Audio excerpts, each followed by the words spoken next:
తాకట్లో ఉన్న బంగారాన్ని విడిపించి ఆ రోజున మార్కెట్ ధర కట్టి మిగిలిన డబ్బును మీకు అందిస్తుంది కొమ్మూరి గోల్డ్.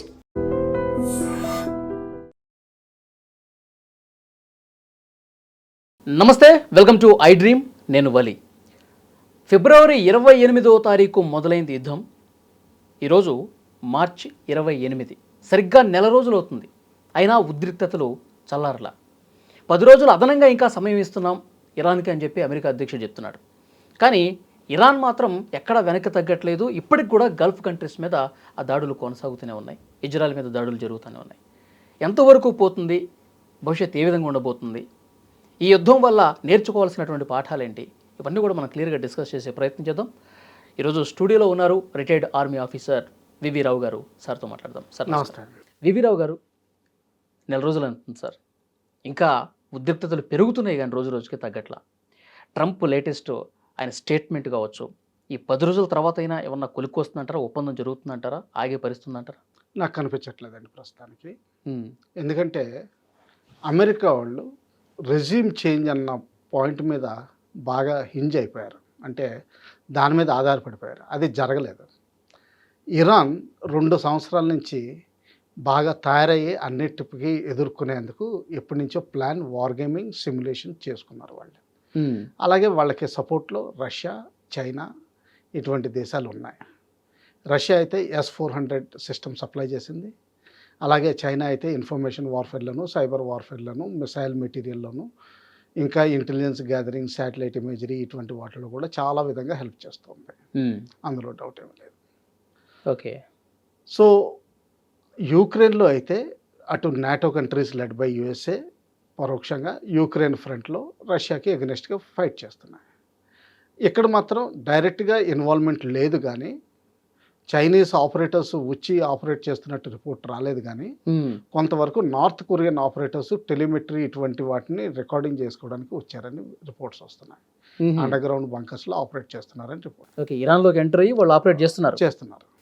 నార్త్ కొరియా వాళ్ళు సపోర్ట్లో చేస్తున్నారు. ఓకే.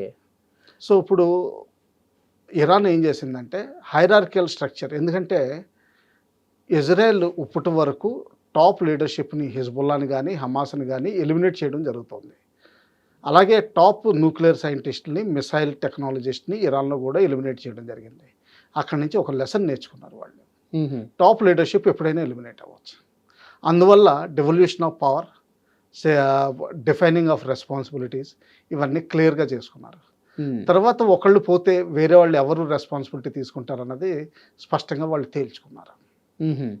అంటే నెక్స్ట్ ఇన్ కమాండ్ ఎవరు ఉంటారన్నది చాలా క్లారిటీ తోటి పెట్టేసుకున్నారు. ఓకే. తర్వాత న్యూక్లియర్ వెపన్స్ మీద బూచి అన్నట్టుగా న్యూక్లియర్ టార్గెట్స్ మీద అటాక్ చేస్తారని వాళ్ళకి తెలిసిన ముందర నుంచి తయారుగా ఉన్నారు. అలాగే కొన్ని కమాండ్ సెంటర్స్, ఇవన్నీ కొన్ని బంకర్స్ వాళ్ళు రెడీ చేసుకుని ఉంటారు సేఫ్టీ సెక్యూరిటీ కోసం. అక్కడ ఇప్పుడు వాళ్ళ ప్రస్తుతం టాప్ లీడర్స్ షెల్టర్ తీసుకుంటున్నట్టు మనం అనుకోవచ్చు. ఇంకా ఎకనామిక్ బ్లాకేడ్ అంతకుముందు వాడి USA ఇరాన్ని వీక్ చేయాలని చూసింది చాలా సంవత్సరాలుగా. 2016 నుంచి 2016లో జరిగిన అగ్రిమెంట్లో చైనా, రష్యా మాత్రం బ్యాలిస్టిక్ మిసైల్స్ మీద ప్రెషర్ పెట్టలేదు. దానివల్ల అమెరికా ఆ రోజుని బ్యాలిస్టిక్ మిసైల్స్ డెవలప్మెంట్ చేయకూడదని చెప్పి స్పష్టత ఏమీ చూపించలేదు. ఎగ్జాక్ట్లీ బ్యాలిస్టిక్ మిసైల్స్లో అటు నార్త్ కొరియా కానీ ఇటు చైనీస్ టెక్నాలజీ కానీ వీళ్ళు విపరీతంగా ఇంప్రూవ్ చేసుకున్నారు. ఈ రోజున విపరీతంగా లాంచర్స్ తయారు చేసుకున్నారు, ఎప్పటి నుంచో తయారుగా ఉన్నారు. ఎకనామిక్ బ్లాకేడ్ వల్ల వీళ్ళకి తీవ్రమైన దెబ్బ తగిలింది కాబట్టి వీళ్ళు అప్పుడు ఆలోచించారు, అమెరికాని తీవ్రంగా దెబ్బ కొట్టాలి ఫైనాన్షియల్గా అంటే ఎలా చేయొచ్చు.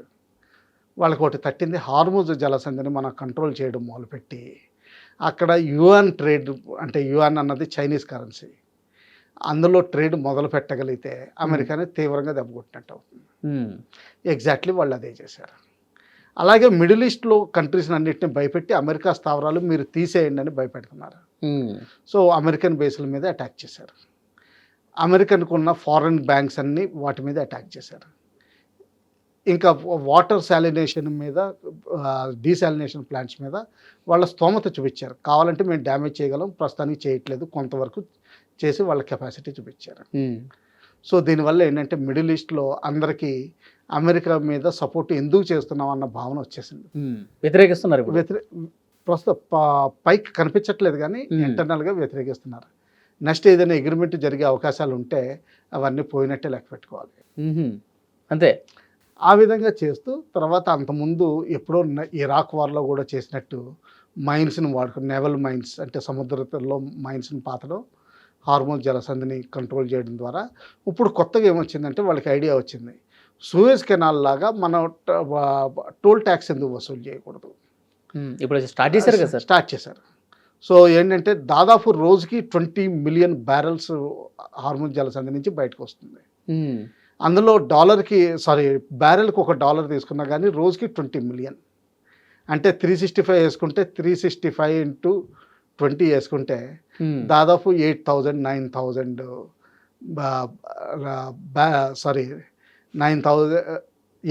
9,000 పైన ఇది అవుతాయి. అంటే ఏంటంటే మిలియన్స్ అయితే వాళ్ళకి ఎంత పడిందండి, $9 బిలియన్ పర్ ఇయర్ పడింది.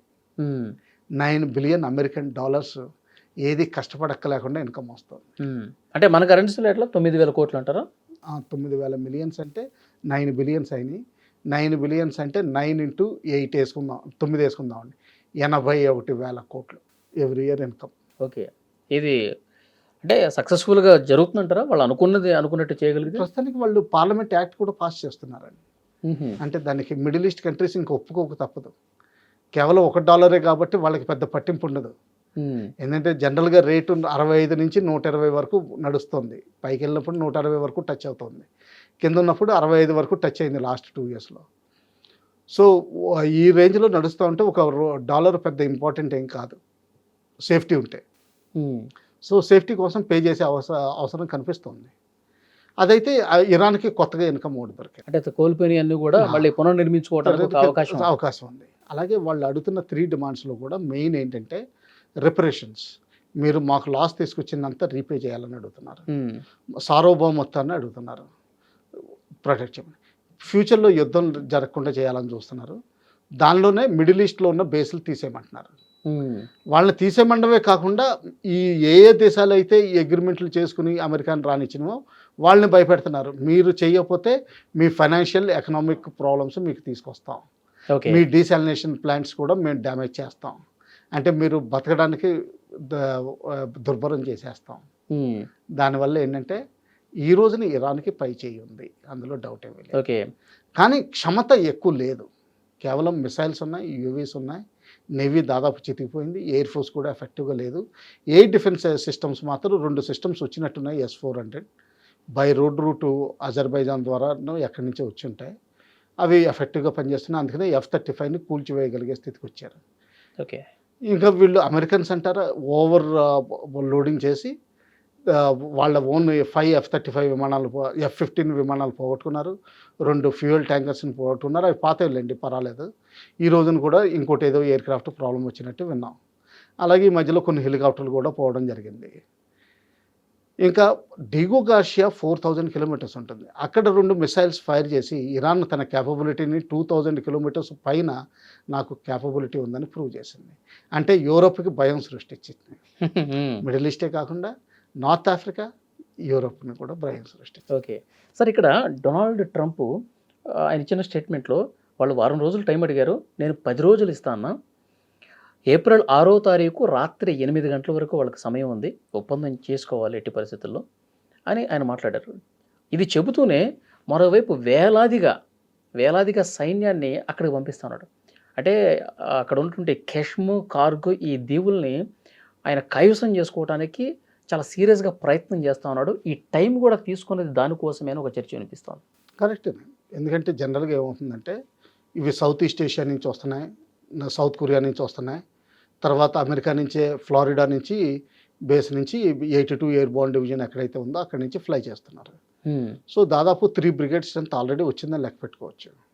అంటే దాదాపు 10-12 వేల మంది పారా కమాండోస్ ఈక్వలెంట్ పారా డ్రాపింగ్ కూడా చేయగలరు. అంటే ఈ 2 దీవులు కార్క్ ఐలాండ్, కషమ్ ఐలాండ్ తీసుకోవచ్చు. కానీ హార్ముజ్ జలసంధిని మాత్రం కంట్రోల్ చేయడానికి ఇంకా అబ్బాస్ అన్న ఒక వాళ్ళ పోర్ట్ ఉంది. ఓకే.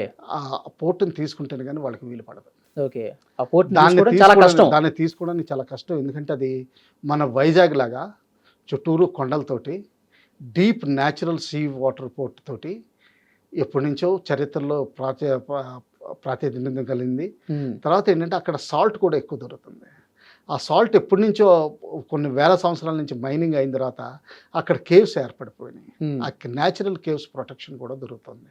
ఓకే. దానికి మాత్రం నా అంచనా ప్రకారం కనీసం ఇంకొక 40-50 వేల మంది ట్రూప్స్ కావాలి వాళ్ళకి. అది వచ్చే ప్రసక్తి కనిపించట్లేదు. అలాగే నిన్న చైనీస్ షిప్స్ని రెండింటిని వెనక్కి పంపించేశారు. ఎప్పుడైతే వెనక్కి పంపించారో అది మనం పొలిటికల్ అనుకుంటున్నాం. పొలిటికల్ కాదనిపిస్తుంది నాకు. అక్కడ మైన్స్ పాతేరు కాబట్టి అక్కడ భయం వేసి కొంచెం వాళ్ళని కూడా వదలొద్దని చెప్తున్నారు. ఎందుకంటే చైనాకి ఇరాన్కి అగ్రిమెంట్ ఉంది. సెకండ్ థింగ్, వాళ్ళు యాక్టివ్గా హెల్ప్ చేస్తున్నారు. కమ్యూనికేషన్స్ దగ్గర నుంచి, శాటిలైట్ ఇమేజరీ దగ్గర నుంచి, మిసైల్ మెటీరియల్ దగ్గర నుంచి అన్ని హెల్ప్. ఇరాన్కి మిత్రదేశంగా ఉందిగా చైనా ఉంది. సో ఆ విధంగా పంపించారంటే అక్కడ ఏరియా మైనింగ్ అయ్యి ఉంది. ఓకే. అంటే ఏంటంటే యుద్ధానికి వాళ్ళు తయారైపోయారు. ఎలా మైనింగ్ చేశారంటే ఓపెన్ బోట్స్లో, అంతకుముందు ఓపెన్ బోట్స్ వస్తే డిస్ట్రాయ్ చేస్తారు అమెరికా వాళ్ళు. ఇప్పుడు మిడ్గెట్ సబ్మెరీన్స్ అని చెప్పి 13 వాళ్ళు సొంతంగా కట్టుకునే బోట్స్ ఉన్నాయి. ఆ బోట్స్ ఏంటంటే కేవలం డ్రైవర్ అన్నట్టుగా ఓ పైలట్, కో పైలట్ ఉంటారు అంతే. అందులో మైన్స్ లోడ్ చేసి వీటిని సముద్రంలో వదిలేస్తున్నట్టు మనం అనుకోవచ్చు. కానీ అటుగా ఏ నౌక వచ్చినా సరే పేల్చేస్తారు. ఎస్, రాకెట్స్ తోటి పేల్చొచ్చు. కింద మైన్స్ ఇన్ఫ్లుయెన్స్ మైన్స్ ఉంటాయి. ఆ ఇన్ఫ్లుయెన్స్ మైన్స్ అయితే కొంతవరకు కంట్రోల్ చేయొచ్చు. అప్పుడు వాటిని రిలీజ్ మెకానిజం వదిలేయచ్చు వీళ్ళు. ఆ విధంగా మైన్ వెళ్ళి బ్లాస్ట్ చేసే విధంగానే ఉంటుంది. ఓకే. మిలిటరీ షిప్స్ అయితే, అదే నేవల్ షిప్స్ అయితే కొంతవరకు హార్డ్ అండ్ స్టీల్ తోటి తయారవుతాయి. తర్వాత ఏంటంటే లోపల మల్టిపుల్ డోర్స్ అటువంటి మెకానిజమ్స్ పెట్టుకుంటారు ఫ్లడ్డింగ్ అవ్వకుండా. కమర్షియల్ ఎయిర్ క్రాఫ్ట్ అయితే మ్యాక్సిమం పెద్ద లాంచ్ కింద వాడతారు కాబట్టి ఇటువంటి ప్రొటెక్షన్ మెకానిజమ్స్ తీసుకోరు. సో కమర్షియల్ షిప్స్ అయితే మాత్రం మొత్తం పోతాయి. అదే నేవీ షిప్స్ అయితే మాత్రం రిపేర్ కన్నా కనీసం వెళ్లాల్సి ఉంటుంది. ఓకే. ఇంకా నాన్ సీ గోయింగ్ అయిపోతుంది. అటువంటి వాటికి తయారుగా ఉన్నారు. ఇరానియన్స్ కూడా తయారుగా ఉన్నారు. ఒకవేళ మెయిన్ పోర్ట్ బందర్ అబ్బాస్ దాని మీద అటాక్ చేస్తే మాత్రం వాళ్ళు ఫుల్ రెడీగా ఉన్నారు. అందుకనే ఇజ్రాయెల్ వాళ్ళ నేవల్ కమాండర్ని అక్కడ చంపేసింది బందర్ అబ్బాస్లో. ఓకే. కానీ ఇంకా ఉద్రిక్తత పెరుగుతుంది కదా సార్. ఒకవైపు తగ్గాలి శాంతి నెలకొవాలన్న ప్రయత్నాలు ఒకవైపు చేస్తూ, మరోవైపు వేలాది మందిగా ఆ దీవుల్ని స్వాధీనం చేసుకోవడానికి ప్రయత్నం చేస్తుంటే ఇక్కడ కూడా వీళ్ళు వెనక్కి తగ్గకపోతుంటే ఏంటి ఇక భవిష్యత్తు ఎట్లా ఉంటుంది? ముందర అమెరికా చేస్తున్న తప్పు నా అభిప్రాయంలో ఏంటంటే పాకిస్తాన్ అటువంటి మీడియేటర్ని వాడుకుంటోంది. వాళ్ళకి ఆ మీడియేటర్ చేయగలిగే క్షమత లేదు ఇప్పటి వరకు. తర్వాత వాళ్ళు చేస్తున్నది ఇండైరెక్ట్ టాక్స్. అంటే వాళ్ళు పాకిస్తాన్కి చెప్తారు, పాకిస్తాన్ వాళ్ళు వీళ్ళని అడుగుతారు, మళ్ళీ వీళ్ళు వెళ్ళి వాళ్ళని అడుగుతారు, చెప్తారు, జవాబు చెప్తారు. అటువంటి రిలే మెకానిజం జరుగుతుంది. అందులో సక్సెస్ఫుల్ కాదు. యాక్చువల్గా ప్రపంచంలో ముగ్గురు లీడర్స్, లేకపోతే ఫ్రాన్స్, యూకే, జర్మనీ, ఇటలీ ఇటువంటి లీడర్స్నైనా మాట్లాడుకోవచ్చు. ఈ ముగ్గురు ఎవరంటే ఆమె Chinese president, Indian prime minister Modi, తర్వాత పుటిన్ గారు. వీళ్ళని మీడియేటర్స్ కింద వాడుకుంటే ముగ్గురితోటి సత్సంబంధాలు ఉన్నాయి కాబట్టి India is in best position. Okay.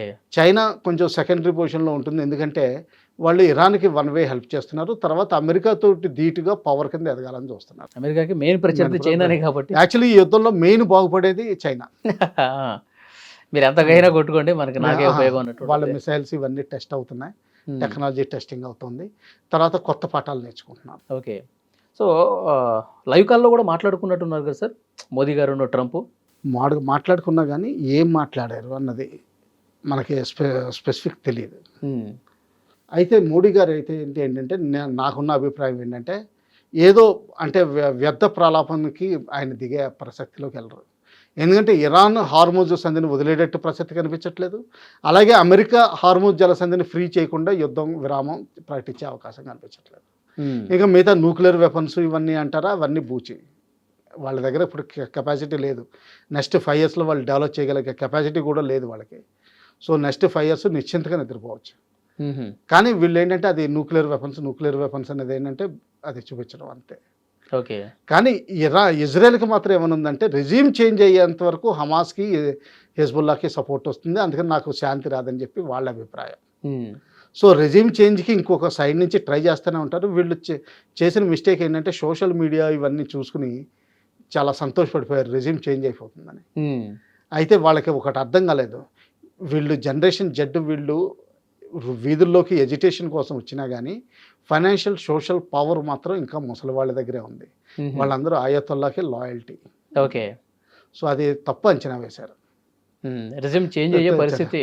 తర్వాత ఇరాన్ ఏంటంటే 2 ఏళ్ల నుంచి 3 ఏళ్ల నుంచి వీళ్ళు అనుకుంటూనే ఉన్నారు ఈ రోజు కాకపోతే రేపు అవుతుందని. మొత్తం ఫుల్ తయారుగా పెట్టుకున్నారు వాళ్ళు. అంతే. అందుకని చెప్పి వీళ్ళు ప్రస్తుతానికి అమెరికాది కొంచెం డౌన్లో ఉంది, కానీ మిలిటరీ పవర్ వైజ్ మాత్రం అమెరికాది మించింది లేదు. అవునవును. ఈ రోజు కాకపోతే రేపైనా సరే వాళ్ళు ఇరాన్ని కంట్రోల్ చేసి ఆ 2 ఐలాండ్స్ హార్మోజ్ ఫోర్సిబుల్గా చేయడానికి కానీ దాని తర్వాత కంట్రోల్ ఎవరు చేస్తారు, అది ఇంపార్టెంట్. అది ఇంపార్టెంట్. అయితే సార్ ఇప్పుడు ఇరాన్ కూడా ఒక ప్రకటన 10 లక్షల మంది సైన్యం మాకు సిద్ధంగా ఉంది దేశం కోసం పోరాటం చేయడానికి అని చెప్పి వాళ్ళు ఒక ప్రకటన చేశారు. అది ఇన్ఫర్మేషన్ వార్ఫేర్ లేదు. అంటే వాళ్ళు 12 సంవత్సరాల వాళ్ళు కూడా యుద్ధంలోకి రావడానికి సిద్ధపడుతున్నారంట. అవునండి. ఇస్లాం మతంలో ఒకటి ఉంది, పిల్లల్ని చిన్నప్పటి నుంచి కొంతవరకు ఇటువంటి వాటికి తయారు చేస్తారు కాబట్టి 12 ఏళ్ళు 13 ఏళ్ళు కావనివ్వండి మీరు వాళ్ళు తయారుగానే ఉంటారు, అందులో డౌట్ ఏం లేదు, అందులో సందేహం లేదు. కానీ ఇదంతా బేసికలీ ఇన్ఫర్మేషన్ వార్ఫేర్. ఎందుకంటే మోటివేషన్ ఉన్నా కానీ ట్రైనింగ్ లేకపోతే అభిమన్యులాగా వెళ్తారు వాళ్ళందరూ అభిమన్యులు అయిపోతారు ఎట్ ద బెస్ట్. ఓకే. ఇప్పుడు మరి ఏంటి సార్ ఎట్లా ఇప్పుడు యుద్ధం అయితే భీకరంగా జరుగుతుంది, గల్ఫ్ కంట్రీస్ మీద దాడి అయితే జరుగుతుందండి. వాళ్ళు 84th వేవ్ 85th వేవ్ ఇవన్నీ చెప్పుకుంటున్నారు. బేసికలీ ఏంటంటే టెన్షన్ పెడుతున్నారు.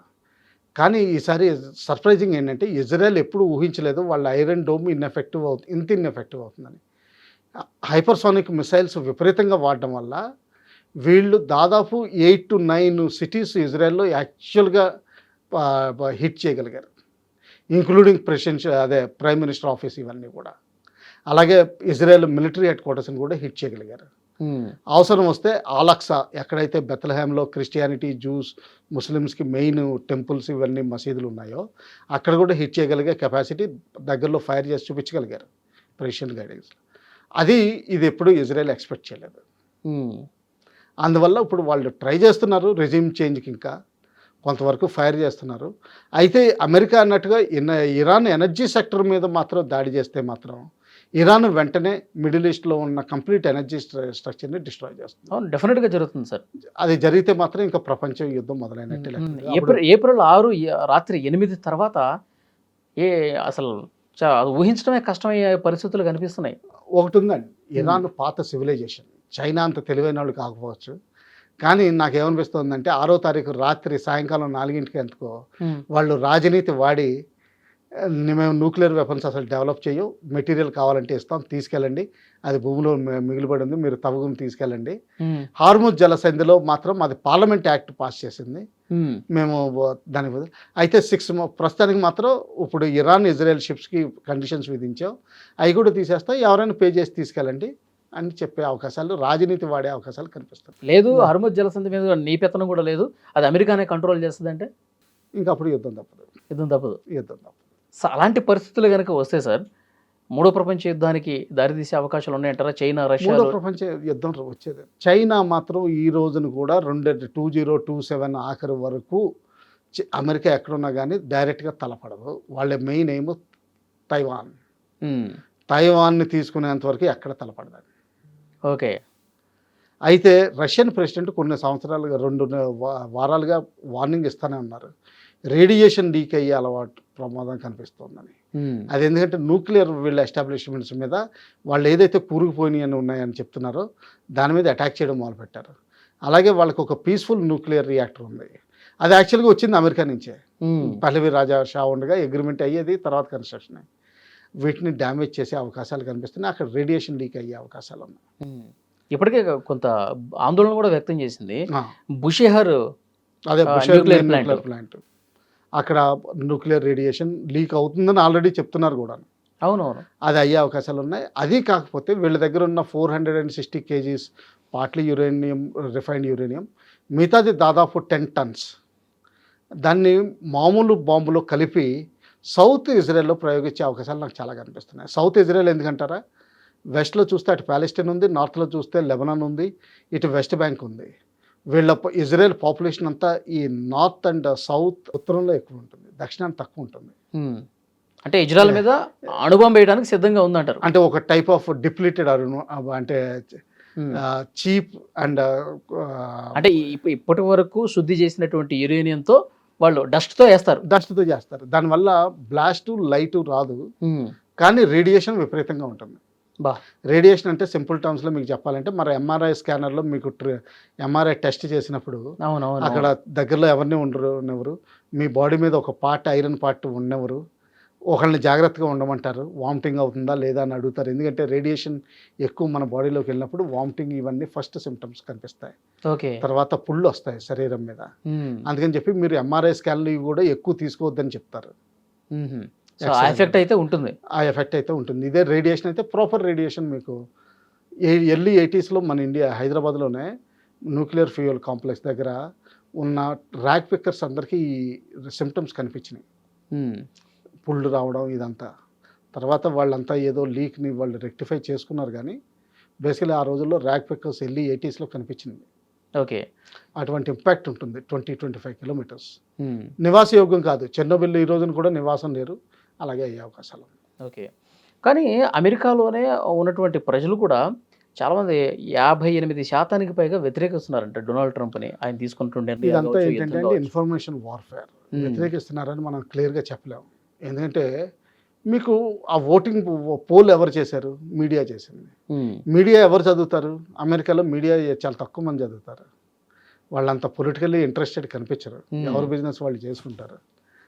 మన స్టేట్లో కూడా కంట్రీలో కూడా వెస్ట్ బెంగాల్, కేరళ, తమిళనాడు, కొంతవరకు ఆంధ్ర పాలిటిక్స్లో జగన్, చంద్రబాబు అన్నట్టుగా ఇది చేస్తారు తప్ప, కానీ ఎవరు ఇంటర్నేషనల్ న్యూస్ ఎవరు చదవరు. సో అంత we should not give value to that 68%, 58% polling అన్నది. అంటే సార్ మీకున్నటువంటి అవగాహన మేరకు ట్రంప్ తీసుకున్నటువంటి నిర్ణయాల మీద ఆ దేశ ప్రజలు ఏమనుకునే అవకాశం ఉండొచ్చు సార్? పార్షియల్గా ఏంటంటే ముందర ఇజ్రాయెల్కి సపోర్ట్కి బాగానే ఉంటారండి. ఎందుకంటే వెనెజులాలో అక్కడ ప్రెసిడెంట్ని అరెస్ట్ చేసి తీసుకొచ్చారు. ఎస్, అమెరికాలో ఏంటంటే వాళ్ళకి ఎంత చూసినా కానీ ప్రపంచంలో వాళ్ళకి కింగ్స్ కింద వాళ్ళు లేక ఫీల్ అవుతారు. సో వాళ్ళ దేశాల ప్రెసిడెంట్లు ఏది చేసినా సపోర్ట్ చేస్తారు. అంతేనా? అంతేనా? మనోడు ఎంత గొప్ప కాకపోతే ఎట్లా చేస్తున్నాడు ఆ ఫీల్ తోనే ఉంటారా? ఉంటుంది, ఆ హీరోయిజం ఫీల్ తోనే చూస్తారా? ఉంటుంది. ఓన్లీ క్యాజువాలిటీలో మన నెంబర్ 1 కాబట్టి ఏదైనా చేయొచ్చు, మనం కాకపోతే ఇంకెవరు చేస్తారు అన్నట్టు సపోర్ట్ చేస్తారంటారా? ఉంటుంది. ఓకే సార్, ఫైనల్గా ఇప్పుడు గల్ఫ్ కంట్రీస్ మీద విపరీతమైనటువంటి దాడులు కొనసాగుతున్నాయి. మరి చాలా ఎక్కువ జరుగుతుంది. ఇప్పుడు వాటర్ ప్లాంట్స్ మీరు అన్నట్టు అక్కడ ఉన్నటువంటి అమెరికా బేస్లే కాదు, వాళ్ళు వాటర్ ప్లాంట్స్ మీద, తర్వాత వాణిజ్య సముదాయాల మీద కూడా దాడులు జరుగుతున్నాయి సార్. ఇప్పుడు అమెరికాని వాళ్ళు ఎందుకు ఒత్తిడి చేయట్లేదు? మీ వల్ల మేము నష్టపోతున్నాం కదా, మా బ్రాండ్ కూడా చేస్తున్నారండి. కాకపోతే ఏంటంటే వాళ్ళు ఏమనుకుంటున్నారంటే శాంతి జరిగి మనం బయటకు వచ్చేస్తాం అనుకుంటున్నారు. డైరెక్ట్గా చెప్పలేరు. ఎందుకంటే అమెరికా టెక్నాలజీ అందరికీ కావాలి. ఇప్పుడు మన ఇండియా అపోజిషన్ కొంతసార్లు మీరు అమెరికా మాట్లాడుతున్నారు, మీరు అమెరికా ట్రేడ్ మనకి ఎక్స్పోర్ట్స్ ఏమున్నాయి? హ్యాండీక్రాఫ్ట్స్ను, తిరుపతిలో తయారయ్యే బనియన్లు, ఇంకేమున్నాయి మనకి టెక్నాలజీ? మన ఇండియాలో తయారయ్యే చిప్పు 85 nm, శాంసంగ్ తయారు చేసేది చిప్పు 3 nm, మొబైల్స్లోనే అడ్వాన్స్డ్ మొబైల్స్లోనే 4 nm చిప్ పెడుతుంది. మన ఇండియాలో తయారవుతున్న చిప్పు 85 nm. వాళ్ళ ఇంజిన్స్కి మనకు కావాలి ఎయిర్ క్రాఫ్ట్ ఇంజిన్, లేకపోతే మనకి అది కొత్తగా విమానాలు, ఫైటర్ విమానాలు తయారు చేయలేము, ఏవియానిక్స్ కావాలి. తర్వాత లేటెస్ట్ ఎయిర్ క్రాఫ్ట్ F-35 ఇటువంటి మనకి they are desirable aircraft, expensive అవనివ్వండి, మనకు కావాలి. సో మన వాళ్ళు అక్కడికి వెళ్ళి పనులు చేయాలి. సో ఏంటంటే ఈ రోజున మన అవసరం మనకే అమెరికా అవసరం ఉంది, కానీ అమెరికాకి మన అవసరం లేదు. అది ఎప్పుడు వస్తుందంటే నా అసెస్మెంట్ ప్రకారం కొన్ని సంవత్సరాల తర్వాత చైనాతోటి ఎప్పుడైతే తైవాన్ మీద అటాక్ చేసిందో అప్పుడు వీళ్ళు అమెరికా తైవాన్ చైనా మీద అటాక్ చేయడానికి ఓన్లీ ఇండియా హెల్ప్ చేయగలదు. Japan, Australia, north Korea, south Korea ఎవరు ఏమి చేయలేరు. వియత్నాం, కంబోడియా కూడా చేయలేరు. ఓన్లీ ఇండియా చేయగలదు. ఎందుకంటే మనకే 4000 కిలోమీటర్ల ఫ్రాంటియర్ ఉంది. అందుకని అప్పుడు మన దగ్గరకు వస్తారు. అమెరికా మన దగ్గరికి వస్తుంది. అప్పుడు మన స్టాండ్ ఏంటి సార్? మన స్టాండ్ సడన్గా మనకు కూడా పొగరు పెరిగిపోతుంది. ఇది న్యాచురల్ అండి. ఇప్పుడు మనకు కూడా ఇప్పుడు మనం చూస్తాం, మన ఇంటి చుట్టుపక్కల కూడా సడన్గా డబ్బులు వచ్చేసరికి వాళ్ళకి స్టేటస్ పెరిగిపోతుంది. అలా ఉంటుంది. అంతేనా? అది న్యాచురల్. అంటే కాదేంటంటే మనం ఇంకా ధర్మం ఫాలో అవుతాం. మనం ఏ దేశాన్ని ఇప్పుడు వరకు అటాక్ చేసి క్యాప్చర్ చేసి మనం వాళ్ళ రిసోర్సెస్ అన్ని మనం వాడుకుంటామని ఎప్పుడు ప్రయత్నం చేయలేదు. మన దేశంలోనే ఇప్పుడు ఆయిల్ తప్పితే కానీ ఎప్పుడు మనకి తినడానికి బతకడానికి ఉన్న రిసోర్సెస్ అన్నీ దేవుడు మన దేశంలోనే ఇచ్చాడు. ఓకే. అది కానీ డైరెక్ట్గా సపోర్ట్ చేయదు అమెరికాకి అంటారా చైనా మీద యుద్ధానికి వచ్చినప్పుడు? మనం చేయడానికి వాళ్ళు మనకి ఇదేంటిది టెక్నాలజీ అవి ఇవ్వడానికి తయారుగా ఉండాలి కదా. ఈ రోజున F-35 టెక్నాలజీ ట్రాన్స్ఫర్ చేయమంటే వాళ్ళు తయారు చేయరు. F-18 F-16 పాత టెక్నాలజీ ఏదైతే అది అవుట్డేటెడ్ అయిపోయిందో అది మనకి ఇస్తామంటున్నారు. అది డబ్బులు మనం ఫుల్ రేట్లో కొంటే. ఓకే. F-16 వాళ్ళ దగ్గర ఏదైతే పాత అవి ఉన్నాయో మూసలు ఉన్నాయో మోల్డ్స్ అంటారు, ఆ మూసలు అయితే మనకి అమ్ముతామంటున్నారు, టెక్నాలజీ ఇస్తామంటున్నారు. అదంతా అవుట్డేటెడ్ టెక్నాలజీ అయిపోయింది. F-35 ఇవ్వడానికి తయారుగా లేరు. అలాగే F-46 వాళ్ళు డెవలప్ చేస్తున్నారు, మనకి కో డెవలప్మెంట్ ఇవ్వనమండి, పర్వాలేదు మనం కూడా సపోర్ట్ చేస్తాం. కానీ వాళ్ళకి ఇప్పుడు మన వరకు మన మీద ఇప్పుడు కూడా కొంతవరకు రేసిజం చూపిస్తున్నారు, అందులో డౌట్ ఏమి లేదు. వాళ్ళు ఇంకా ఏంటంటే మనం కూడా తక్కువేం కాదు. మనం ఏంటంటే పాపులేషన్ విపరీతం, అందులో పోవర్టీ విపరీతంగా ఉంది. మనం ఎంత రేజ్ చేసి ఎంత అన్ఎంప్లాయ్మెంట్ తగ్గించాలనుకున్నా కానీ మన యాక్చువల్ స్పిరిచువల్ కాంటెక్స్ట్లో చూస్తే మనకి మినిమలిజం కాన్సెప్ట్ మన ఇండియాలో ఎలాగా ఉంది. అది కొంతమంది బేర్ మినిమం బట్టల మీద, బేర్ మినిమం రెసిడెన్షియల్ ఏరియా మీద బతుకుతారు. అది వెస్టర్న్ స్టాండర్డ్ చూస్తే బేదరికం అనుకుంటారు. యాక్చువల్గా మనకి అది సరిపోతుంది. ఓకే. అది కూడా ఉంది. అంటే కల్చరల్ ఆస్పెక్ట్స్లో డిఫరెన్స్. వాళ్ళేమో ఎక్కువ వేస్ట్ చేస్తా అన్ని ప్రపంచానికి అసలు కార్బన్ క్రెడిట్స్ ఇవన్నీ లెక్క చేయకుండా, ఎన్విరాన్మెంట్ హెల్ప్ చేయడానికి లేకుండా మనం ఇంకా ఏంటంటే యానిమల్స్కి అన్నం పెడతాం, పొద్దుటే ఫస్ట్ ముద్ద ఎప్పుడు బర్డ్స్కి పెడతాం, ఇంకా అలాగే అన్నదానం చేస్తాం. వాళ్ళకి అది కాన్సెప్ట్స్ లేవు. అంత హ్యూమన్ యాంగిల్ అయితే హ్యూమన్, వాళ్ళకి అంత కమర్షియల్ యాంగిల్ ఉంది, మనకి ఎక్కువ స్పిరిచువల్ యాంగిల్ ఉంది. అందుకనే 1893లోనే వివేకానంద చెప్పారు, మీరు మీ క్యాపిటలిజము ప్లస్ ఆ మెటీరియలిజం మా ఇండియన్ స్పిరిచువలిజం తోటి కలిస్తేనే ఈ ప్రపంచం మంచిగా తయారవుతుంది. ఎస్. ఇక సార్ ఇంకొకటి, ఇంతకుముందు మీరు ఒక మాట అన్నారు, ఇరాన్కి చైనా కానీ రష్యా కానీ సపోర్ట్ చేసి డైరెక్ట్గా ఇన్వాల్వ్ అయ్యి సపోర్ట్ చేసే పరిస్థితి లేదని. ఇప్పుడు యుద్ధం తీవ్రస్థాయి జరుగుతుంది, ఇంకా ఇరాన్ ఎక్కడా మెట్టు దిగట్లేదు, వీళ్ళేమో దీవులు లాక్కున్నారు, భూతల దాడులకు సిద్ధమైపోయింది అమెరికా. అలాంటి టైంలో నార్త్ కొరియాని ఏమన్నా రిక్వెస్ట్ చేస్తే, ఆల్రెడీ మీరు కొంత సపోర్ట్ టెక్నికల్గా వాళ్ళు చేస్తున్నారని చెప్పి అన్నారు, నార్త్ కొరియా ఏమన్నా చేతులు కలిపే అవకాశం ఉందా ఇరాన్తో? లేదా, డైరెక్ట్గా చేయదంటారా? చేయదు. Iran is capable of holding, అంటే ఆఫ్ఘనిస్తాన్ లాగా కొన్ని సంవత్సరాలు యుద్ధంలోకి లాక్కెళ్ళే అవకాశం కనిపిస్తుంది, ఇన్సర్జెన్సీ కనిపిస్తుంది. అప్పుడు ఒకవేళ అమెరికా ఏదైనా సరే మెయిన్ ల్యాండ్ మీద దీవులు కాకుండా మెయిన్ ల్యాండ్ మీద అటాక్ చేసి కొంత పోర్షన్ క్యాప్చర్ చేయాలనుకుంటే వాళ్ళు తీవ్రమైన రెసిస్టెన్స్ ఇస్తారు. అందుకని వాళ్ళు ఏంటంటే IRGCకి ఫుల్ పవర్స్ డెవల్యూషన్ ఇచ్చేసారు. అంటే ఒకవేళ మీకు ఆర్డర్స్ రాకపోయినా మీరు మీ యాక్షన్ తీసుకోవచ్చు. చూద్దాం సార్ ఏం జరగబోతుందో. ఏప్రిల్ 6 వరకు గడువు ఇచ్చాడు డొనాల్డ్ ట్రంప్. బహుశా ఇరాన్ రాజనీతి వాడుతుంది అనుకుంటాను. వాడుతుందంటారా? వాడుతుంది. ఇంకా మా సుప్రీం లీడర్ని చంపేసి దీవులను కూడా సొంతం చేసుకుంటానంటున్నాడు. హర్ముజ్ మీద ప్రాక్టికల్ వాళ్ళకి కూడా తెలుసునండి, ఎందుకంటే ఎకానమీ బాగాలేదు వాళ్ళది. 1 మిలియన్ రూబుల్స్, ఇరానియన్ రూబుల్స్ది కరెన్సీ ప్రింట్ చేస్తున్నారు వాళ్ళు. దాని వాల్యూ 686 రూపాయలని మీడియాలో చదివాను నేను. 686 రూపాయలు ఇవ్వడానికి, అంటే ఏదైనా సామాను కొనుక్కోవాలంటే యాక్చువల్గా ఇక్కడికి రావడానికి ట్యాక్సీ 686 అడుగుతాడు, అంటే 1 మిలియన్ రూబుల్స్ ఇవ్వాలి వాడికి. అంత కరెన్సీ పడిపోయింది. ఓకే. ఎక్స్పోర్ట్స్ లేవు. సో వాళ్ళు కూడా కొంచెం ఆలోచిస్తారు. ఈరోజు కాకపోతే ఇంకోటి ఏముందంటే అండి, ఈ పాత సివిలైజేషన్స్లో ఈరోజు కాకపోతే రేపు మనకు ఉంది. మనం 1400 ఏళ్ల నుంచి వేరు కంట్రీస్లో మనం దెబ్బలు తింటున్నా కానీ మనం రిసర్జెన్స్కి వచ్చాం. ఓకే. అలాగే చైనా కూడా, చైనానైతే డ్రగ్స్ స్మగ్లింగ్ చేయనివ్వట్లేదని చెప్పి వాళ్ళ మీద అటాక్ చేశారు బ్రిటన్ వాళ్ళు. ఈరోజు చూస్తే నవ్వొస్తుంది, మమ్మల్ని డ్రగ్స్ స్మగ్లింగ్ చేయనివ్వట్లేదని చెప్పి వాళ్ళ మీద అటాక్ చేసి వాళ్ళ ఎంపరర్ని తీసి పడేశారు. సో అంటే బిగ్గెస్ట్ డ్రగ్ స్మగ్లర్ UK అనమాట ఆ రోజుల్లో. సో ఏంటంటే old civilization is always an old civilization. Okay. So చూద్దాం సార్, ఏప్రిల్ 6 తర్వాత పరిణామాల మీద మళ్ళీ ఒకసారి మనం మాట్లాడదాం. Thank you.